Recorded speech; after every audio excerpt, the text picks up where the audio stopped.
फक्त या मतदारसंघाची निवडणूक पाणी प्रश्नावर होते। देवभूमी आणि संतभूमी असा हा मतदारसंघ असल्यामुळे मतदारसंघाची विभागणी मोठ्या प्रमाणात असल्यामुळे नदीकाठ आणि ग्रामीण भाग अशा या दोन विभागामध्ये मतदारसंघ विभागल्यामुळे अडचणी वेगवेगळ्या आहेत। प्रामुख्याने अडचण शेतीचं पाणी, रस्ते, लाईट अशा पद्धतीचा मतदारसंघ असल्यामुळे अडचणी खूप जास्त आहेत। आपल्या या मतदारसंघामध्ये एक साखर कारखाना चालू या मतदारसंघामध्ये 15 वर्ष सातत्याने मी जो चालवतो। आमच्या माझ्या मालकांना माहिती आहे, मोरागावचं या आजूबाजूच्या पंचक्रोशीतील प्रत्येक गावचं माझ्या पाठीमागं पहिल्या दिवसापासून पाठीमागं माझ्या उभं राहिलेलं गाव आहे। मित्रांनो, या मतदारसंघामध्ये शेतकरी केंद्र मानून आपण तो कारखाना गेले सातत्य ठेवलेला आहे। एकही वर्ष आपण बंद ठेवलेला नाही। किती दुष्काळ असला तरी सुद्धा आपण तो कारखाना या माध्यमातून जनतेच्या आधुनिक व्यवसायाचा प्रश्न असू द्या, या लोकांना काम देण्याचे काम आपण केलेलं आहे। बेरोजगारांना नोकरी मिळण्याचे काम केलेलं आहे। हे कारखाना चांगल्यामुळं या भागातील गाव बाजार, गावातील दुकानदारी या सगळ्या पद्धतीचं चालू झालेलं आहे। काय काय गावातले आमचे रस्ते, गावामुळे होणारा विकास, या कारखान्याच्या माध्यमातून होणारी चलनवलन हे सगळे पाहता या मतदारसंघामध्ये विकासाच्या दृष्टीने सगळं कोण म्हणण्याचा पण खालीचा वाटा दैवात उद्योग समूहाने उचललेला आहे। प्रत्येक मतदारसंघामधला माणूस कुठल्याही गावामधला माझ्याकडे आल्यानंतर आपण त्या मतदारसंघामध्ये राहतो, त्या मतदारसंघामधलं काम आपण करायला लागतो। माझे कोणते कार्यरत बाबा सावंत आदरणीय या मतदारसंघामध्ये 20-25 वर्षापूर्वी करायचं म्हणून या ठिकाणी नोकरी केलेली आहे। मित्रांनो, ते मला प्रत्येक वेळेस सांगायचे, आपल्या प्रत्येक वेळेस घरामध्ये चर्चा व्हायची।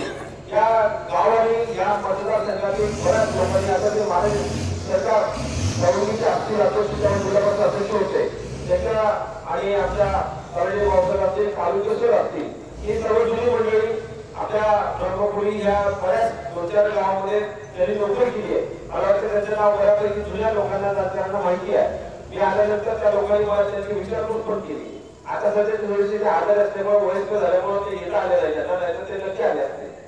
त्यामुळं त्यांनी मला प्रत्येक वेळी सांगितलं की आपण या भागामध्ये मला एवढं प्रेम मिळालं, या भागातील जनता अतिशय चांगली आहे आणि त्या काळामध्ये फक्त आणि फक्त या गावाच्या वरती साहेबांनी नोकरी करून आम्हाला सुचवली, या मतदारसंघाचं काम बघितलं आणि त्याच्यामुळे म्हणजे आपण या मतदारसंघाचं या लोकांचं देणं लागतो। आज आपली परिस्थिती चांगली झाली आहे। त्या पहिल्या काळामध्ये या गावाने आणि या मतदारसंघातल्या लोकांनी मला सांभाळलं, त्या मतदारसंघाचं आपण काहीतरी देणं लागतो।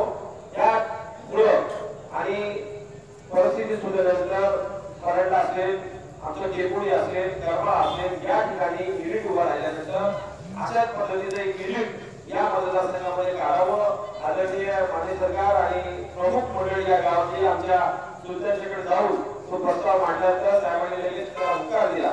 ग्रामीण भागामध्ये एवढ्या महाग रानावरती तो कारखाना उभा राहिला, तिथं पाणी पिण्याची सुद्धा सोय नाही, अशा ठिकाणी एक कारखाना उभा करून तो सातत्याने 15 वर्ष झालं मी चालवतोय। कोणाची देवी ठेवली नाही, मागं पुढे झाला असेल मित्रांनो, पण कोणाचं बोलवलं नाही, कोणासाठी काही असं या मतदारसंघातील इतर कारखान्याच्या बरोबर भाव देण्याचं काम मी केलेलं आहे। याच पद्धतीने येणाऱ्या काळामध्ये एखादं चांगलं शैक्षणिक संकुल, माझे पुण्यामध्ये शैक्षणिक संकुल आहेत, त्या भागामध्ये जसं आपण काम केलं, काशीनाईक आहे, पुण्यामध्ये आहे, त्याच पद्धतीचं त्याच धर्तीवर आपल्या या मतदारसंघामध्ये एखादं शैक्षणिक संकुल असावं, असे या मतदारसंघामधील तरुणांना, माझ्या माता भगिनींना, मुलींना ते शिक्षण घेता यावं आणि त्याचं पुढचं वाटचाल करता यावी आणि त्याच निमित्तानं या मतदारसंघातील तरुणांना रोजगार मिळण्याचे साधन होईल, या अनुषंगाने तो एक माझा विचार चालू आहे। आपल्या या मतदारसंघाचा विकास करण्यासाठी आणि या भागातील रस्ते असतील, लाईट असेल, पाणी असेल, या मतदारसंघातील प्रश्न काय स्वरूप करण्यासाठी येणारं सरकार हे महाविकास आघाडीचं सरकार आहे मित्रांनो। त्यामध्ये आपला एक माणूस, आपला एक हक्काचा आमदार निवडून गेला पाहिजे, जेणेकरून आपल्या मतदारसंघाचा विकास चांगल्या पद्धतीने होईल आणि हक्काचा माणूस असेल तर काम चांगल्या पद्धतीने होईल। आदरणीय पवार साहेब करू शकतात, यावरती माझा ठाम विश्वास आहे। प्रत्येक गावामध्ये गेल्यानंतर निवडणुकीच्या आधी मला विचारलं होतं की काय करायला पाहिजे, कुठल्या पद्धतीने पुढे जायला पाहिजे, आपल्याला राजकीय पार्श्वभूमी कुठल्या पक्षातून चालू केली पाहिजे। त्यावेळेस मला प्रत्येक गावाच्या नागरिकांनी, प्रत्येक गावाच्या माणसांनी, ज्येष्ठांनी, तरुणांनी, प्रत्येक माणसाने ज्या ठिकाणी भेटत त्या ठिकाणी सांगितलं की तुम्ही तुतारी हे चिन्ह घेऊन या, बाबासाहेबांची उमेदवारी मिळवून या, आम्ही तुमच्या पाठीमागे खंबीरपणे उभं राहू। मित्रांनो, त्याच पद्धतीने मी मागणी केली आणि साहेबांनी एवढा मोठा प्रचंड माझ्यावरती विश्वास दाखवला। त्या विश्वासाला पार करण्यासाठी आता आपण या मतदारसंघामध्ये काम करण्यासाठी तुम्ही एकदा विश्वास द्या। आपल्या या गावातील पाण्याचे रस्ते असतील, पातोड्या आणि काय हळी जाण्याचा तो रस्ता, पाणी रस्ता, या गावच्या असे अजून खूप जास्त प्रश्न आहेत। महात्मा बसवेश्वर स्मारक व्हायला पाहिजे, त्याच पद्धतीचं राजकारण होतंय, कागदावरती फक्त स्मारक होतंय, सामाजिक पद्धतीने तशीच होत आहे। आणि एवढं मोठं पांडुरंगाचं मंदिर असून सुद्धा एवढ्या लाखो आपल्या या वारीसाठी येणारे लोक रोज कमीत कमी लाख ते 1.5 लाख लोक आपल्या या पांडुरंगाचं दर्शन करण्यासाठी येतात।